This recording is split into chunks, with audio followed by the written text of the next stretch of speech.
welcome to the channel. I'm back with another set of book recommendations, this time for synthesis specifically.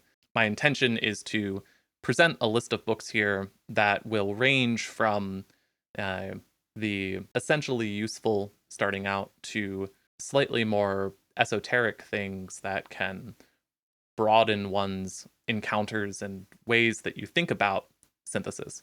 I'm talking about books because I like books.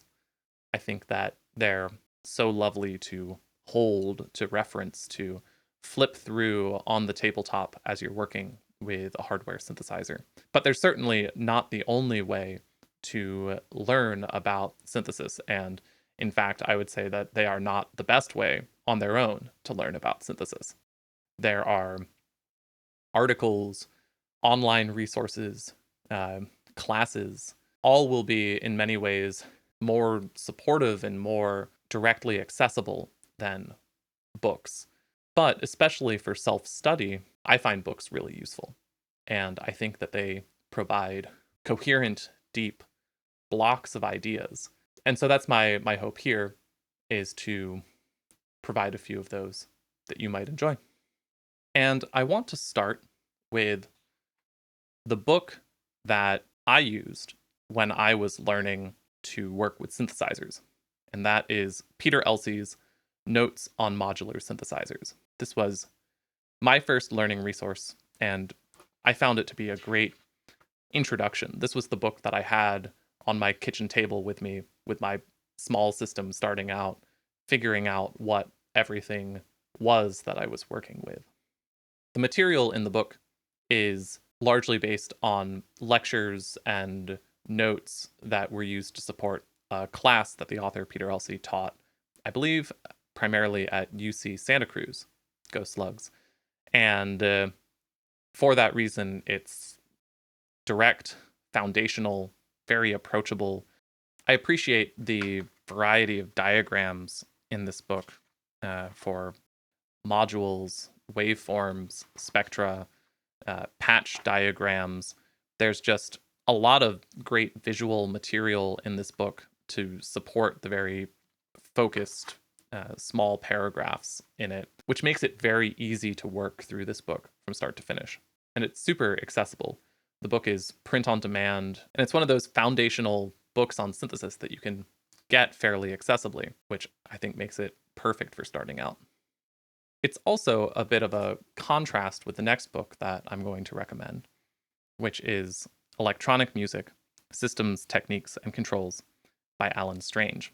This is sort of the book for a certain type of traditional historical synthesis, and it's full of ideas and techniques and diagrams. In many ways, this is like the super version of Notes on Modular Synthesis. I think that they're both books doing similar things, but the Alan Strange book is maybe doing a lot more of it. And this is both a good thing and a bad thing. This book is incredibly deep in some of the ideas that it can provide, but as such, I actually found it, when I finally got around to reading it, a little less accessible overall. One thing that I particularly love about this book is the inclusion of scores and performance material for different pieces of electronic music. It provides some really interesting documentation and examples for thinking about how you might document a patch, how you might document a performance, and how other people have done that as well. It's an incredibly deep, interesting book, but it's also a little hard to get. I wasn't aware of this book when it was first republished, but was able to get my hands on the 2023 republish of the book on Kickstarter. As of right now, when I'm releasing this video, I'm actually not sure if the book is still accessible. There may be some physical copies of it still available. I couldn't find definitively whether there is an official PDF version of it that is available after the Kickstarter. And so this book sort of comes in and out of time as something that is incredibly useful, but not always accessible. For my third recommendation, I'm back with another Curtis Rhodes book, Microsound. This is a book for thinking about sound at a very small scale.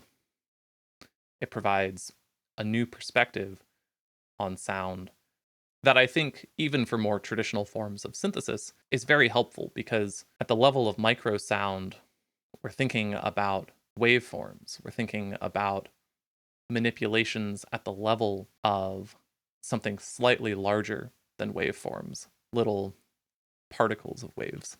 Rhodes defines microsound as sound particles on a time scale that exists down to the threshold of auditory perception, measured in thousandths of a second or milliseconds. Within this range, there's all of these possibilities for how you manipulate and work with that sound, and that can be a well of inspiration. One of the things that I got out of this book that I really appreciated was an understanding of granular synthesis, not as a single technique or as a single effect that you can get inside a type of module, but instead of understanding it as a collection of approaches and interests in sound. There are all of these things within the notion of granular synthesis. And now, even more than the two books before it, this can get rather technical. It can get a little abstract or fuzzy when you zoom in to such a small level of sound. But I don't think you need to understand everything that's going on to benefit from reading this book and encountering it. In a way, that makes it the perfect type of book to get from the library. It's a book very much worth encountering, at the very least.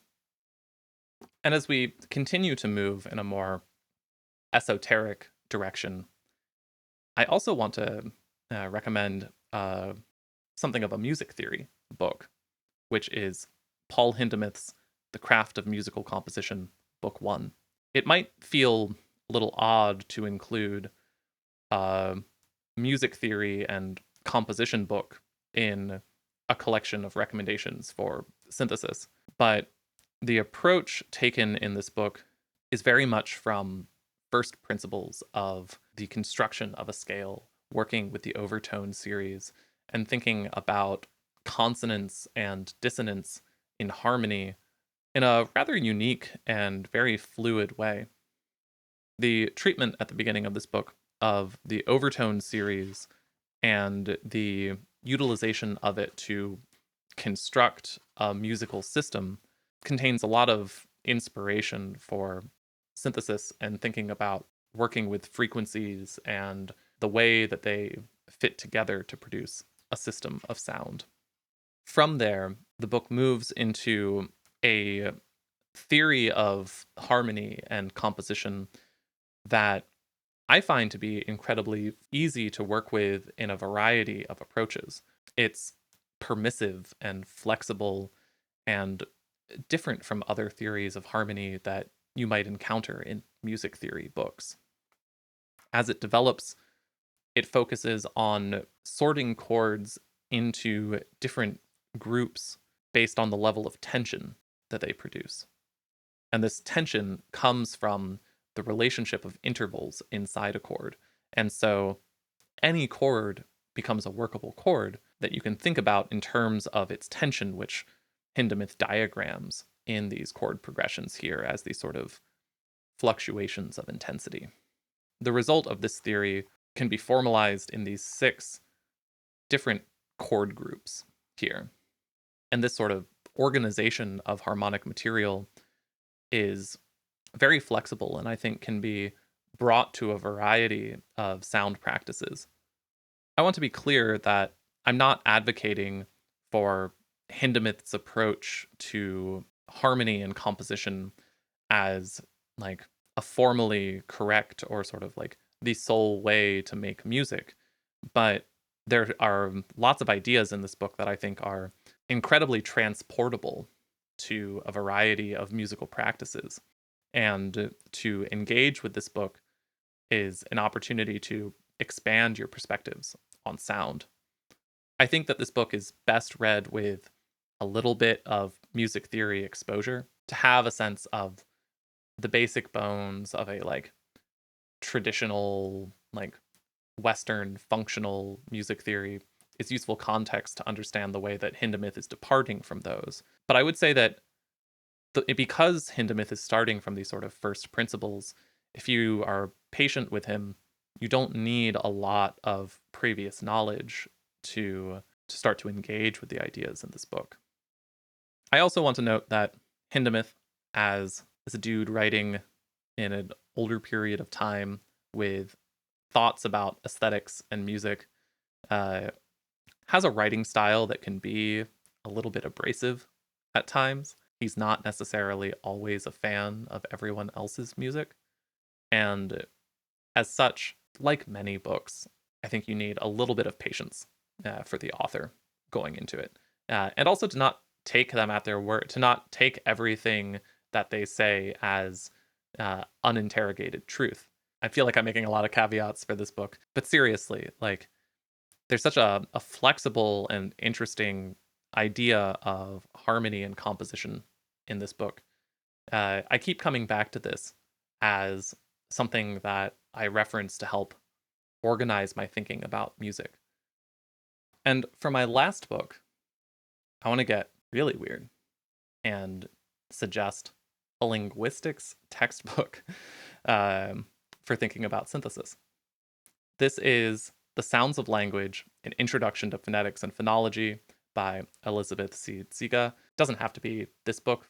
This is sort of a jumping off point for talking about phonetics and phonology generally. But in linguistics, which I have an amateur hobby interest in, really, there's a totally different way of thinking about sound, of thinking about noise and pitch and the way that sound is organized. When you're thinking about language and the way that we break down language into sounds, those consonants and vowels and expressive features of language are very different building blocks than the building blocks that we think about in music often, but it's all the same sound. It's all the same sound waves. And so coming at synthesis and sort of looking at sound from a different perspective can be fascinating and enlightening.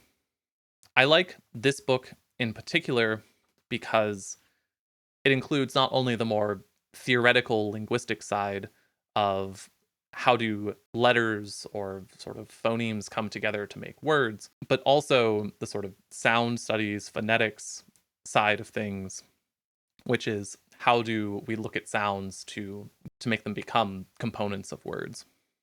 I think the descriptions of waveforms here, the sort of variety of speech events and how they're sequenced together, can be a real source of inspiration for thinking about composing sounds, deriving meaning from combinations of things, and technically just seeing the way that linguistics uses waveform analysis and spectrograms, many of the same tools that we use in music.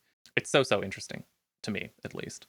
I've been thinking a lot recently about language and speech in electronic music after reading about Ligeti's piece from 1958, Articulation, the construction of pseudo language from synthesized sound.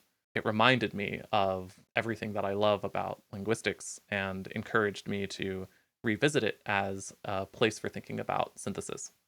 I hope that you find at least one of these books useful. That's my hope with this, more than to tell you to read all 5 of these books. It took me a long time to sort of pull these together in my experience of learning synthesis, and there was never a resource for me that put these sorts of things together or in conversation with each other.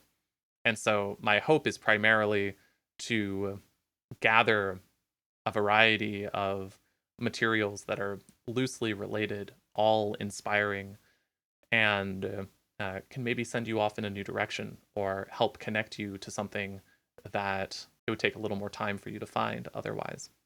In a way, these videos are also an opportunity for me to articulate some of the core readings for my approach to sound and synthesis and working with electronic music. And it's clarifying for me to be able to gather those all in one space to talk about them all as things that are related to each other. This is not a comprehensive display of books on synthesis. There's no one form of synthesis. And the best I think that anything can do is to identify some of the interesting hooks that people can grab onto.